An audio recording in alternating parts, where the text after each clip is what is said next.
नमस्ते, मैं हूं कुलदीप जहांगीर। इतिहास को लेकर फिर से एक बार आपका सभी का स्वागत है। आगे जो अपन बात करेंगे वो राउत जोधा तक अपनी बात हो चुकी थी, उसके बाद अपन बात करेंगे। तो अपना मारवाड़ का इतिहास चल रहा था, उसी को अपन आगे बढ़ाएंगे। ठीक है दोस्तों, आशा है कि आप पढ़ रहे होंगे, एक एक वीडियो देख रहे होंगे। जो कमी होगी वो बताएंगे जरूर आप। मैं पूरा प्रयास करूंगा आपको कि आपका पूरा वर्क कंप्लीट हो। ठीक है दोस्तों, तो राउत जोधा तक बात हो चुकी थी। राउत जोधा में एक नोट लिखना था, तो उसको एक दो लाइन थी, उसमें अपन कंप्लीट कर लेते हैं। राउत जोधा।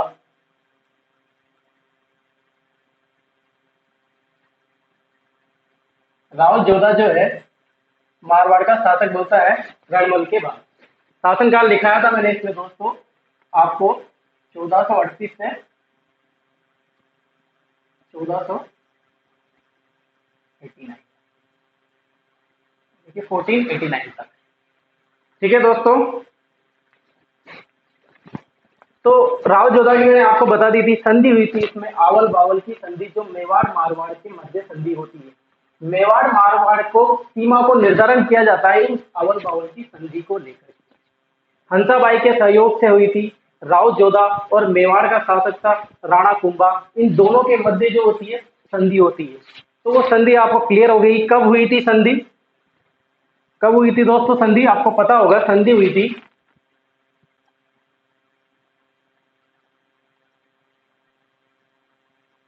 1452 में।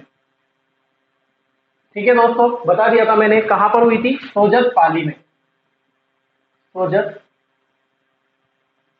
पाली में। ठीक है दोस्तों, तो ये चीजें यहां तक क्लियर हो चुकी थी। इसके बाद एक नोट लिखाना था, अपन वो नोट क्लियर कर लेते हैं। दोस्तों मैंने आपको बताया था, हम एक बार पहले क्लियर कर चुके थे। मैंने आपको बताया था, मार्कर चेंज कर लेते हैं पहले अपन।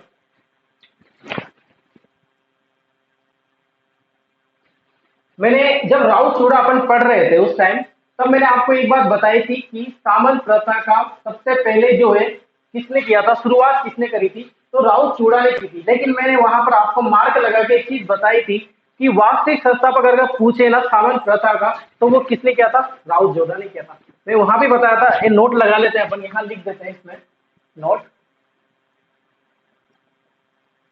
मारवाड़ रियासत में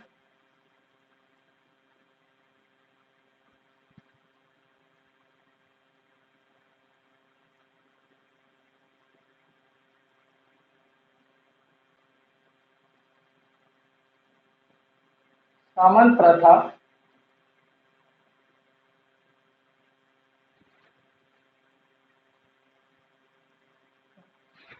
मारवाड़ रियासत में सामंत प्रथा की शुरुआत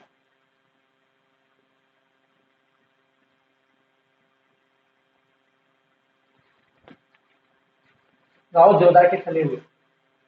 राउत जोधा के समय, यानी कि वास्तविक रूप से। तो वास्तविक क्या हो जाएगा, सामंत प्रथा का वास्तविक संस्थापक कौन हो जाएगा दोस्तों, राउत जोधा। सामंत प्रथा का मतलब समझते हैं आप? मैं आपको बता दूं सामंत प्रथा क्या होती है। आपने देखा होगा, बहुत सारे वीडियो वगैरह देखे होंगे आपने, धार्मिक सीरियल भी देखे होंगे। जैसे आपने रामायण, अभी रामायण से चल रहा है, रामायण देखी होगी आपने। तो जो राजा होता है वो गद्दी पे बैठा रहता है, और उसके पास में मंत्रीगण वगैरह या आसपास की जागीरों के मंत्री राजा भी बैठे रहते हैं। तो वो जो व्यवस्था रहती है बैठने की, उसको सामंत प्रथा कहते हैं। क्या कहते हैं? सामंत प्रथा कहते हैं।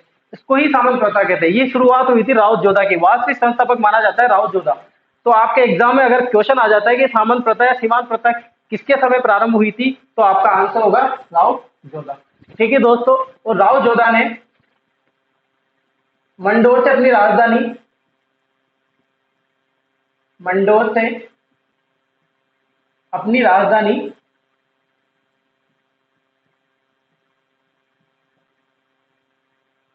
जोधपुर बनाई। जोधपुर बनाई। स्थापना कब हुई थी जोधपुर की? स्थापना कब हुई जोधपुर की?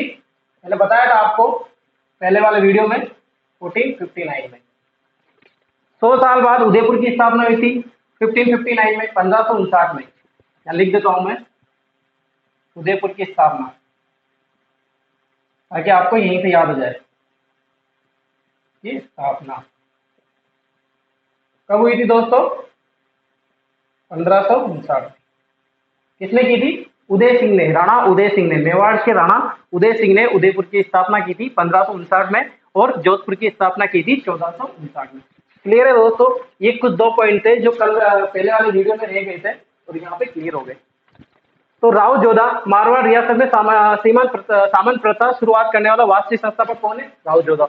मंडोर से अपनी राजधानी जोधपुर बनाई, किसने बनाई? राव जोधा के शासनकाल में। स्थापना की थी जोधपुर की 1459 में। ये 3 चीजें क्लियर है, इंपॉर्टेंट क्वेश्चन है, बहुत बार आगे तीनों क्वेश्चन।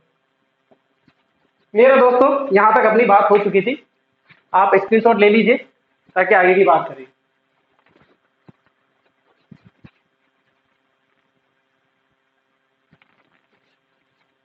ठीक है दोस्तों, मिटा देते हैं।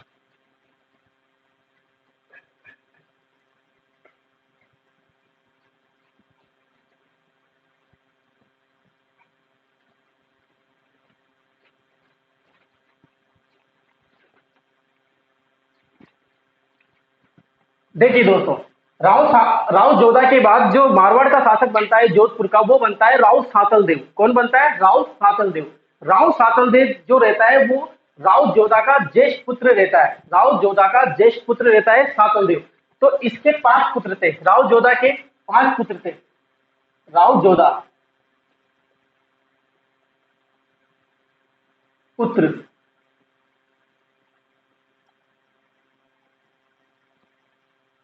देखिए दोस्तों, पहला पुत्र रहता है राव सातल देव। राव सातल देव पहला पुत्र रहता है राव सातल देव। दूसरा पुत्र रहता है राव सुजा। राव सुजा। राव जोधा के बाद मारवाड़ का शासक कौन बनता है? शासक मारवाड़।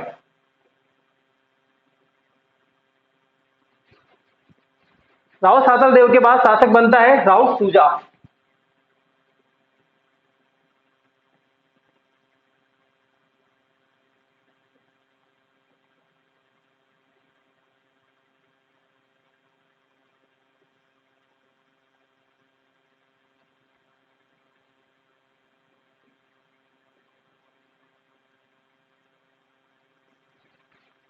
ठीक है दोस्तों, इसके बाद तीसरा पुत्र होता है राव बागा,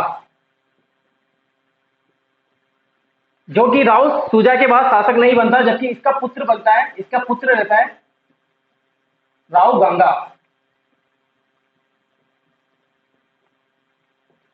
और इसके राव गंगा के बाद शासक जो बनता है वो इसका पुत्र बनता है राव मालदेव, जो कि बहुत ही मारवाड़ का सबसे अच्छा शासक रहा था मालदेव, जबरदस्त। इसके शासक काल में सबसे ज्यादा युद्ध हुए थे मारवाड़ में। इसके बाद चौथा पुत्र था जोधा का राव दूधा। दोस्तों मैं आपको बता दूं, राव दूधा, ये दूधा वही है जो मीराबाई के दादाजी थे, यानी कि राव दूधा का पुत्र था कौन? रतन सिंह। कौन था दोस्तों? रतन सिंह। राव दूधा का पुत्र कौन था? रतन सिंह। रतन सिंह की पुत्री थी मीराबाई। पुत्री कौन थी? मीराबाई। मीराबाई का विवाह जो हुआ था वो किसके साथ हुआ था? भोजराज के साथ। और भोजराज कौन था? राणा सांगा, मेवाड़ का महाराणा सांगा का पुत्र था। मीराबाई का विवाह हुआ था, विवाह हुआ भोजराज के साथ। और भोजराज कौन था? राणा सांगा।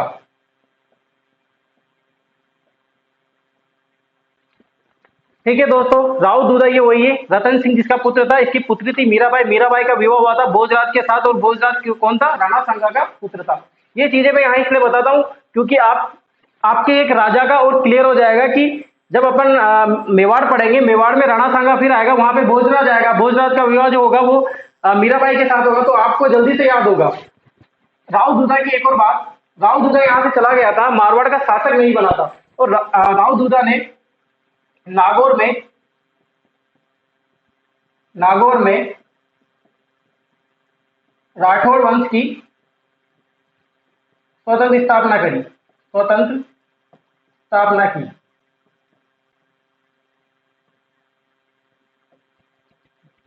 ठीक है दोस्तों, राव जोधा के पुत्र थे 5। राव सातलदेव शासक बना मारवाड़ का राव जोधा के बाद। इसके बाद शासक बना सूजा, मारवाड़ का शासक कौन बना? सूजा। राव बागा इसका शासक नहीं बना था, इसका पुत्र राव गंगा शासक बना था, फिर उसके बाद पुत्र उसका मालदेव शासक बना था। राव दूधा यहाँ से चला गया था, वो नागौर में राठौर वंश की स्थापना की थी। नागौर में राठौर वंश की स्थापना किसने की थी? राव दूधा ने। वो मारवाड़ जोधपुर का शासक नहीं बना था। ठीक है दोस्तों, और राव दूधा कौन है? मीराबाई के दादाजी थे। इसके बाद 5वां पुत्र आता है राव बीका। राव बीका जिसने किसकी स्थापना की थी? स्थापना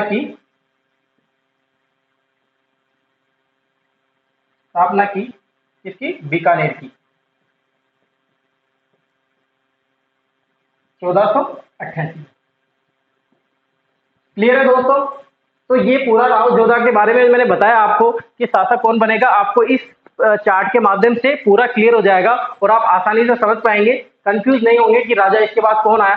ज्यादा इंपॉर्टेंट नहीं है, राव जोधा जो है वो वेरी इंपॉर्टेंट शासक है। और राव जोधा के बाद आता है, गंगा में थोड़ा सा पार्ट आता है, इसके बाद वेरी इंपॉर्टेंट मालदेव। तो आपको ज्यादा फोकस किस पे करना है? मालदेव पे और राव जोधा पे, इन दोनों पे आपको सबसे ज्यादा ध्यान देना है, बाकी और नहीं है। बीकानेर, बीकानेर की स्थापना हुई थी 1488 में, राव बीका ने की थी। बीकानेर के राठौर जब अपन पढ़ेंगे वहां पे राव बीका की बात करेंगे। ये वही है जिसने जांगल प्रदेश की स्थापना करी थी और अपनी राजधानी बनाया था किसको?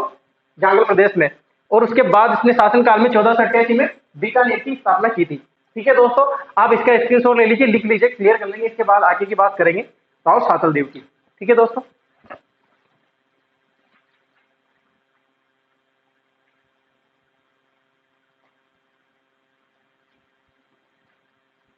मिटा देते हैं। ठीक है दोस्तों, तो समझ में आ रहा होगा आपको सबको।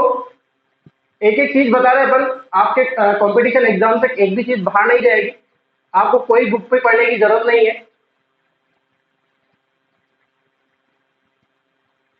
जो कल्चर के पार्ट आएंगे वो कल्चर के साथ पढ़ाएंगे, जो चीजें इंपॉर्टेंट है वो मैं जरूर बताऊंगा आपको। ठीक है दोस्तों, देखते हैं आगे शासक कौन आएगा? राव सातल देव। राव सातल देव, इसका शासनकाल जरूरी नहीं है आप याद रखो या मत रखो। शासनकाल आप कभी भी याद मत रखना, किसी भी, मैं बोलूंगा जब आपको किसके याद रखना है, राव जोधा का याद रखना, उसके बाद राव मालदेव का शासनकाल याद रखना है। किसी के भी इतने सारे शासन हो जाएंगे, इतने आप कंफ्यूज हो जाओगे, एक भी आपको याद नहीं रहेगा। जब आप सारे मिक्स हो जाएंगे ना तो आपको पता नहीं चलेगा कि कौन सा याद रखे कौन सा याद नहीं रखे। तो मैं बताऊंगा आपको किन किस के शासनकाल आपको याद रखना है। सातल देव का मैं बता देता हूँ, लेकिन आपको याद नहीं रखना है।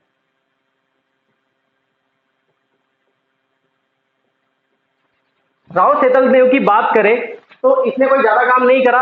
89 से 92 कितने साल, ज्यादा टाइम तक ये राजा नहीं रहा था और इतना कोई अच्छा काम भी नहीं करा। इसके समय एक त्योहार मनाया जाता है मारवाड़ में, जो कि इसके समय प्रारंभ हुआ था, गुड़ला त्योहार। कौन सा त्योहार? गुड़ला त्योहार। वही इंपॉर्टेंट क्वेश्चन है, बहुत बार क्वेश्चन एग्जाम में पूछ लिया जाता है कि मारवाड़ के जोधपुर के राठौर वंश के कौन से राजा के समय गुड़ला त्योहार की स्थापना हुई थी? तो वो आएगा राव सातल देव। तो एक लाइन आती है राव सातल देव।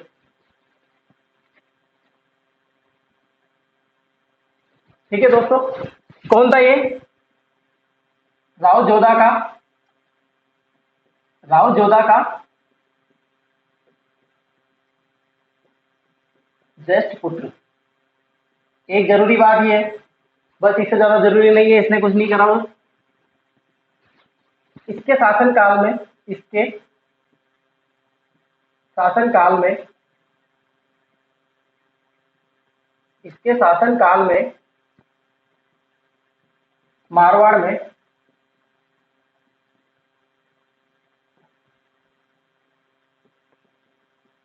गुड़ला त्योहार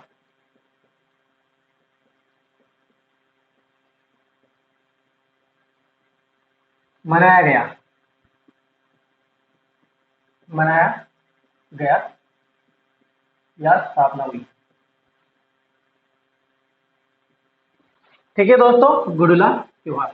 अब गुड़ला त्योहार जो मनाया गया, इसके पीछे एक कहानी है, वो मैं कहानी बताता हूं आपको। राव सातलदेव कौन था? राव जोधा का ज्येष्ठ पुत्र था। इसके शासन काल के समय मारवाड़ में गुड़ला त्योहार मनाया गया। ठीक है दोस्तों, ये दो चीजें इंपॉर्टेंट है, इसके अलावा कुछ भी इंपॉर्टेंट नहीं है। इसमें क्या हुआ देखो, ये रहा आपका अजमेर। कौन? अजमेर। कहीं चेंज कर लेते हैं ताकि आपको आसानी रहे। अजमेर। ठीक है दोस्तों, यहां का शासक कौन था? यहां का शासक था कौन दोस्तों? यहां का शासक था हकीम हकीम मल्लू खां। हकीम मल्लू खां। मैं आपको बता रहा हूं गुड़ला त्योहार मारवाड़ में क्यों मनाया गया, इसकी स्थापना कैसे हुई थी वहां पे, और क्यों मनाया गया था इसको। इसके पीछे की जो कहानी है मैं आपको बता रहा हूं। आप ध्यान से सुनना, बने रहना इस वीडियो पर, कहीं मत जाना इधर उधर, देखते रहना था। अजमेर का शासक कौन था? हकीम मल्लू खां। हकीम मल्लू का सेनापति था, सेनापति कौन था? गुड़ले खां। गुड़ले खां। नाम से पता चल गया होगा, जुड़ने लग गया, लिंक बना अपने आप ही आपका। गुड़ला त्योहार, गुड़लेखा, कहानी बनेगी। अब देखो, अब ये रहा आपका अजमेर और ये रहा आपका मारवाड़। ये रहा आपका मारवाड़।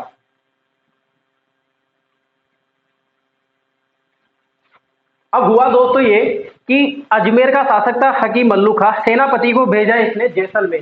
किन्हीं काम की वजह से गुड़लेखा जैसलमेर गया हुआ था। जब ये जैसलमेर से वापस लौट रहा था, जैसलमेर से वापस लौट रहा था, अब लौटेगा तो ये ऐसे ही, ऐसे तो है ही नहीं कि इसके पास गाड़ी या बाइक होगी तो कैसे भी करके आ जाएगा, घूम फिर के आ जाएगा। ये कैसे जाएगा? पैदल पैदल। उस टाइम की बात है तो पैदल पैदल सेना पर पैदल पैदल चलती थी। अपना जो फौज को, पूरी फौज को लेके आ रहा था, और ये खुद घोड़े में बैठा हुआ आ रहा था। तो जोधपुर से होके निकल रहा था, मारवाड़ में जो राजधानी पड़ती है जोधपुर, वहां से होके हुए निकल रहा था। काफी लंबा रूट था, थका हुआ सा था। तो ये पहुंचा मारवाड़ में। मारवाड़ में कौन से गांव में पहुंचा? पीपाड़ गांव में। कहां से पहुंचा? पीपाड़ गांव में। पीपाड़ गांव में। जब ये जैसलमेर से होता हुआ जोधपुर में पहुंचा, जोधपुर के एक गांव पीपाड़ गांव में पहुंचा। पीपाड़ गांव कहां पड़ता है? जोधपुर में पड़ता है। कहां पड़ता है? जोधपुर में। तो दोस्तों ये पीपाड़ गांव में पहुंचता है, तो ये क्या देखता है कि वहां पे बहुत ज्यादा भीड़ एकत्रित हो रही थी जहां पे ये निकल रहा था। तो ये भीड़ को देखते हुए कंफ्यूज हो जाता है कि यार ऐसा क्या हो रहा है, यहाँ पे इतनी भीड़ क्यों है। तो लोगों से पूछता है, आसपास के लोगों से, कि ये क्या हो रहा है। तो वहां के बताते हैं कि त्योहार मना रहे थे। तो वहां पे त्योहार की कुछ लोग थे इकट्ठे हुए, त्योहार मना रहे थे। त्योहार मना रहे थे। तो किसी ने बताया कि यहाँ पे गणगौर पूजा हो रही है। किसकी पूजा हो रही है? गणगौर की पूजा हो रही है। की पूजा हो रही है। गणगौर का मेला कब लगता है? चैत्र शुक्ल तृतीया को। कब की बात है ये? चैत्र शुक्ल तृतीया की दोस्तों। अब क्या होता है कि गुड़लेखा को भी मजा आ जाता है। क्या होता है कि इसको भी रेस्ट करने की जरूरत थी। तो ये रेस्ट करने की जरूरत थी, तो इसको भी देखता है कि यहाँ पे भीड़ हो रही है, किसी से पूछता है कि क्या हो रहा है, कि त्योहार मना रहे हैं और गणगौर की पूजा हो रही है। और ये जब देखता है वहां पे आसपास भीड़ में कोई भी पुरुष नहीं था, सारी की सारी महिलाएं थी और कोई नहीं था। तो इसके भी और ज्यादा आनंद आ गया। आनंद ये आ गया ना कि अब अगर जब आप भी कहीं महिलाओं को एक साथ देखते हैं तो आपके मन में भी आनंद ही आनंद आते होंगे। तो अब गुड़लेखा क्या सोचता है कि यार हो क्या रहा है, आराम कर लो, यहीं बैठ जाओ। तो वहीं अपनी सेना को रुकवा देता है और वहीं पे आराम करने लग जाता है और उनको देखने लग जाता है। अब इसके बाद, देखने के बाद, इसके मन में अलग अलग बातें, विचार आने लगते हैं। क्या सोचता है कि ये सारी रानियां मेरी हो जाए, मैं इनको लेके चला जाऊं, ऐसी अलग अलग बातें इनके मन में आती है। नेचुरल है। तो नेचुरल है तो ये सोचता है कुछ। तो इसके मन में कुछ आता है इन महिलाओं को देख के। ये सोचता है कि मैं इनको ले जाऊं, हकीम मल्लू खां के पास ले जाऊं, आधी तो वो ले लेंगे, आधी मैं ले लूंगा, कम से कम आधी तो रहेगी और मैं अपनी जिंदगी आराम से निकालूंगा।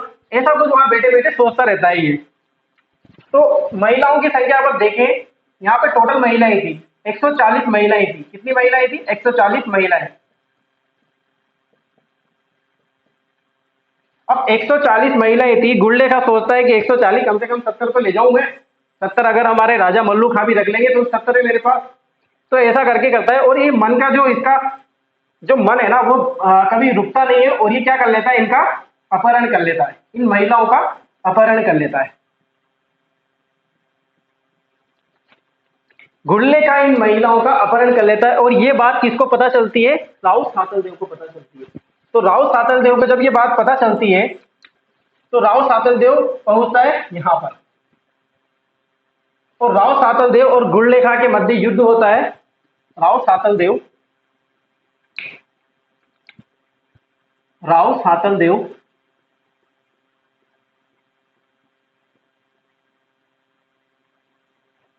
वर्सेस गुल्ले खां। राव सातल देव और गुल्ले खां के मध्य युद्ध होता है। मैंने आपको पहले ही बताया, जो मैं पहले लिखूंगा वो विजय रहेगा और जो बाद में लिखूंगा वो पराजित रहेगा। गुल्ले खां की यहाँ मृत्यु हो जाती है और राव सातल देव गंभीर रूप से घायल हो जाते हैं। और ये जो युद्ध है ये क्या कहलाता है? कोसाणा का युद्ध। कोसाणा का युद्ध।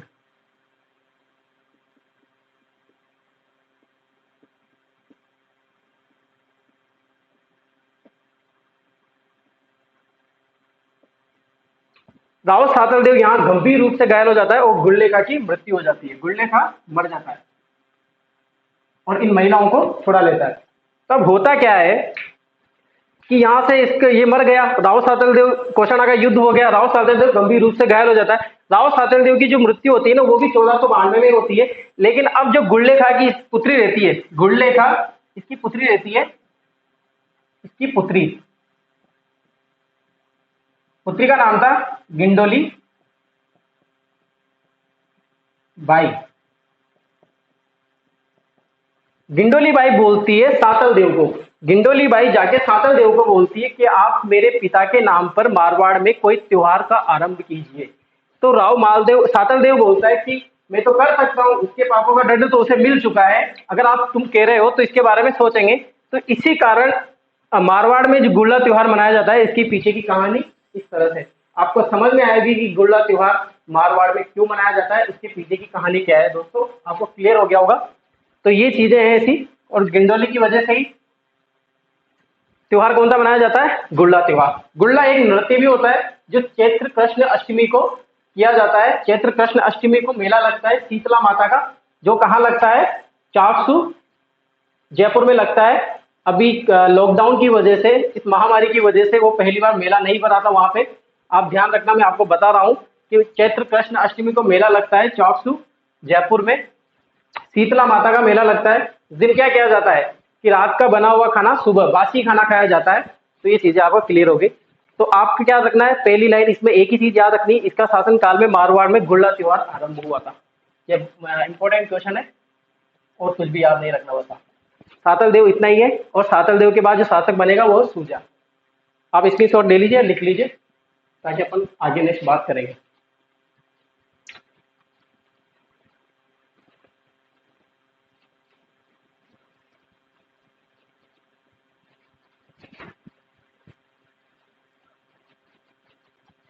तो दोस्तों आपको समझ में आया होगा राव सातल देव का कि गुल्ला त्योहार क्यों मनाया जाता है, इसके पीछे की कहानी क्या थी। इंटरेस्ट आया होगा आपको कहानी में, समझ में आया होगी, आपको पूरी कहानी समझ में आया होगी।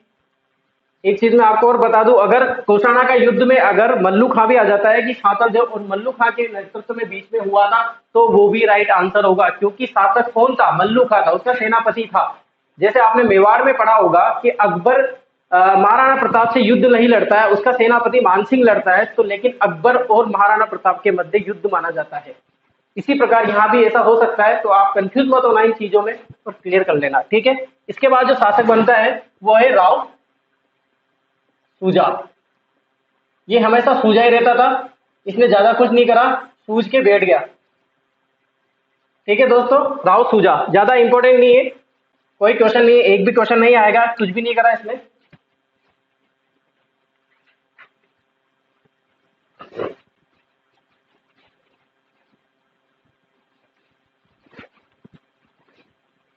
राव सूजा।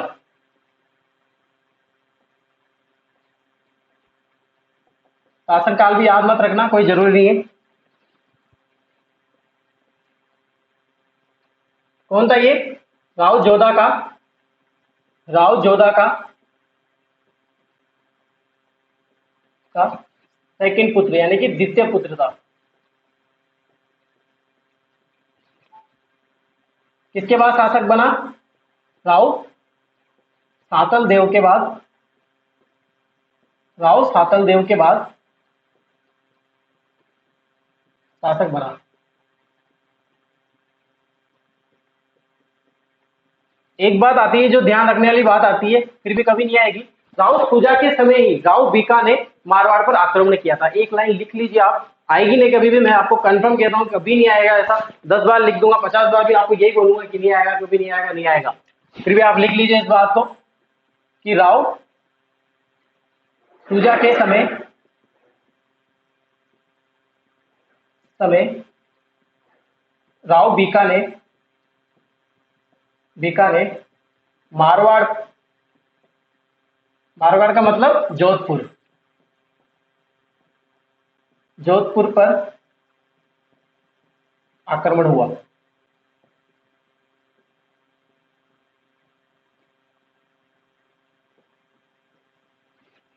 ये है दोस्तों, इतना सा है राव सूजा। इसके बाद जो शासक आता है वो है राव गंगा। आप पहले जी इसको लिख लीजिए ताकि इसको मिटा के राव गंगा की बात करेंगे। ठीक है दोस्तों, एक बार मैं बोल देता हूँ, राव जोधा का सेकंड पुत्र था।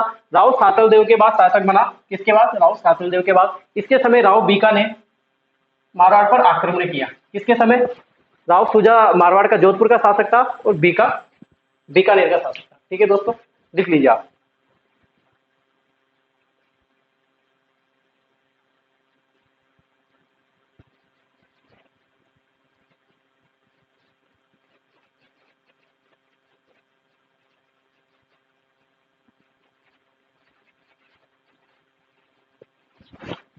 देखिए दोस्तों,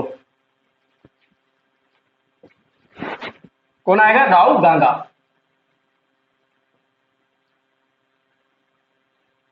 राव, हाँ, किसका पुत्र था ये? राव बांगा का।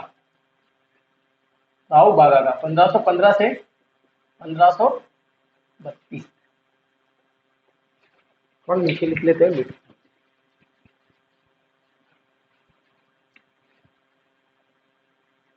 राव गंगा।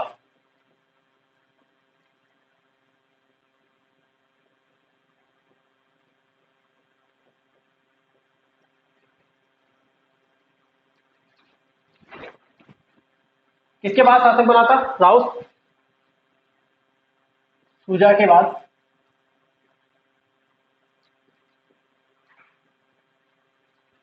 जोधपुर का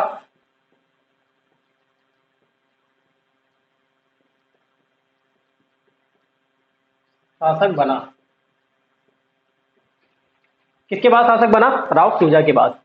बनते ही इसने सबसे पहले निर्माण करवाया, दो चीजों का निर्माण करवाया। किसका? दो चीजों का। पहला था मंदिर, सबसे पहले आएगा गंगा नहर, गंगा बावड़ी, सॉरी गंगा बावड़ी, और गंग श्याम मंदिर। ये दोनों कहाँ है? जोधपुर में। कहाँ स्थित है? जोधपुर में। गंगा बावड़ी का निर्माण किसने कराया था? राव गंगा ने। गंग श्याम मंदिर का निर्माण किसने कराया था? राव गंगा ने। देखो एक चीज यहाँ ये ध्यान रखनी है कि जो गंग श्याम मंदिर है, इसकी मूर्ति है, इसकी मूर्ति वो कहां से लाई गई थी? सिरोही से लाई गई थी। कहां से लाई गई थी? सिरोही से। आप ये चीज याद रखना, मूर्ति कहां से लाई गई थी? सिरोही से, सिरोही से। ठीक है दोस्तों, सबसे इंपॉर्टेंट चीज जो राव गंगा में आती है वो अब आएगी।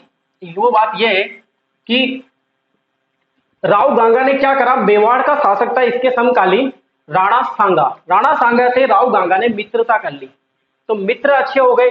तो खानवा के युद्ध हुआ, उसमें राव गांगा ने अपनी सेना मालदेव के, अपना पुत्र मालदेव के नेतृत्व में कहां पर भेजी, खानवा के युद्ध में, और 4000 सैनिक भेजे थे खानवा के युद्ध में राणा सांगा के साथ।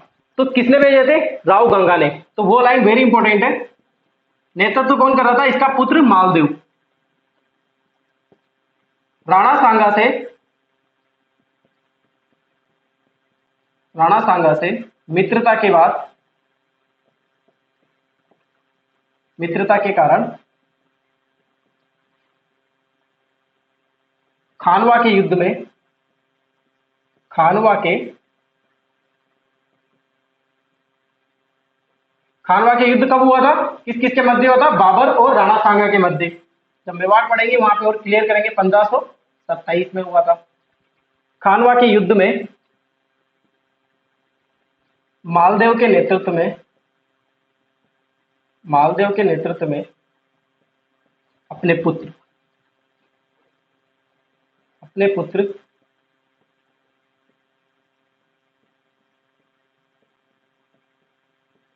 मालदेव के नेतृत्व में 4000 सेना की फौज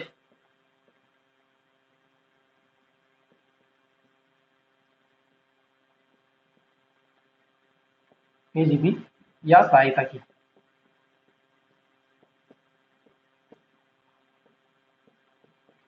ठीक है दोस्तों, तो जो राव गांगा है उसमें सबसे इंपॉर्टेंट बात यही आती है कि सांगा से मित्रता होने के बाद खानवा के युद्ध में अपने पुत्र मालदेव के नेतृत्व में 4000 सेना सहायता के लिए भेजी थी, किसने, राव गांगा ने। ठीक है दोस्तों, ये चीज इंपॉर्टेंट है। एक और चीज बस लिख लीजिए इसमें, राव गांगा ने दिल्ली के 4 शासनकाल का देखा था, 4 राजाओं का शासनकाल देखा था। राव गांगा ने दिल्ली के 4 राजाओं का शासनकाल देखा था। वो चारों राजाओं में आपको बताता हूं कि कौन कौन से 4 राजा थे। राव गांगा ने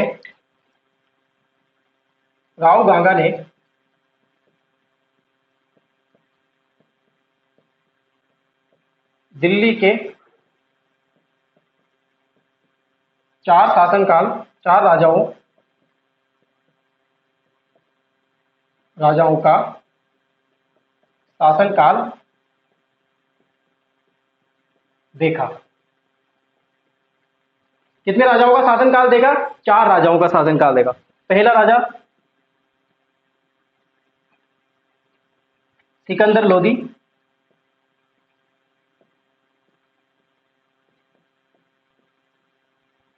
दूसरा इब्राहिम लोदी,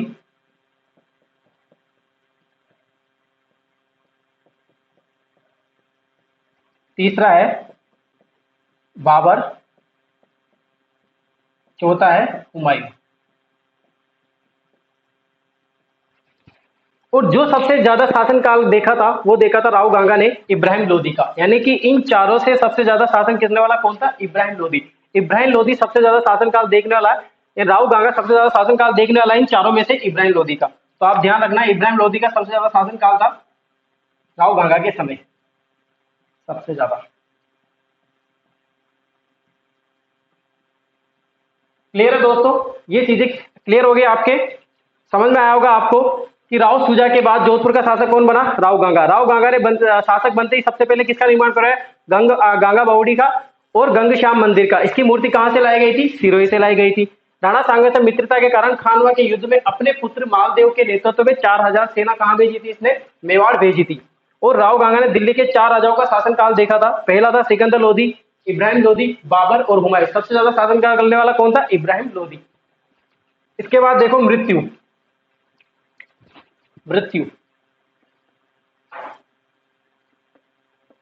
कब हुई थी, 1432 में। इसकी मृत्यु के पीछे 2 कारण है। इसकी मृत्यु के पीछे कितने कारण है, 2 कारण है।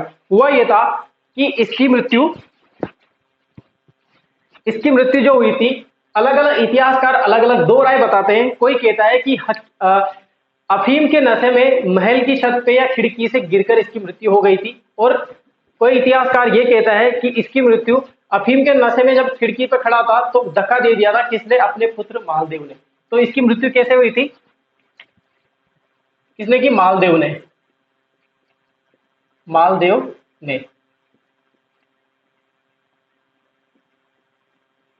नोट लगाना है यहां पे, मालदेव को मारवाड़ का प्रथम पितृहत्या शासक भी कहा जाता है।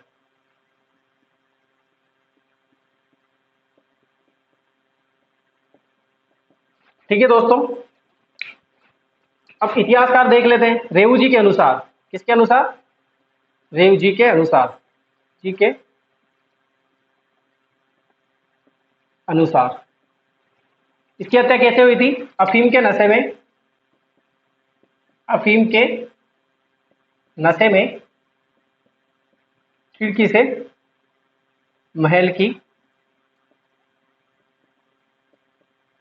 खिड़की से गिरकर। और डॉक्टर ओझा के अनुसार, डॉक्टर ओझा के अनुसार, किसके अनुसार, रेवू जी के अनुसार और डॉक्टर ओझा के अनुसार, ये दो इतिहासकार थे। इन्होंने बताया था कि जो मालदेव ने जो धक्का दिया था वो किसके अनुसार था, डॉक्टर ओझा के अनुसार। रेवू जी ने बताया था कि अफीम के नशे में महल की खिड़की से गिर जाने के कारण किसकी मृत्यु हो गई थी, राव गंगा की। तो ओझा के अनुसार क्या आ जाएगा, अफीम के नशे में, अफीम के नशे में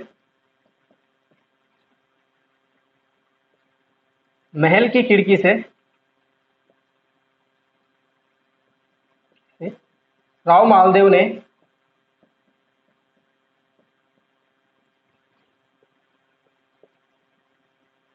धक्का दिया। ठीक है दोस्तों, तो ये दोनों चीजें क्लियर हो गई है। इसके बाद जो शासक आएगा राव गंगा के बाद, वो आएगा राव मालदेव। बहुत अच्छा शासक है, बहुत ज्यादा वेरी इंपॉर्टेंट है शासक। उसमें से बहुत सारे क्वेश्चन बनते हैं, वो मैं आपको बताऊंगा नेक्स्ट वीडियो में। थैंक यू दोस्तों, धन्यवाद।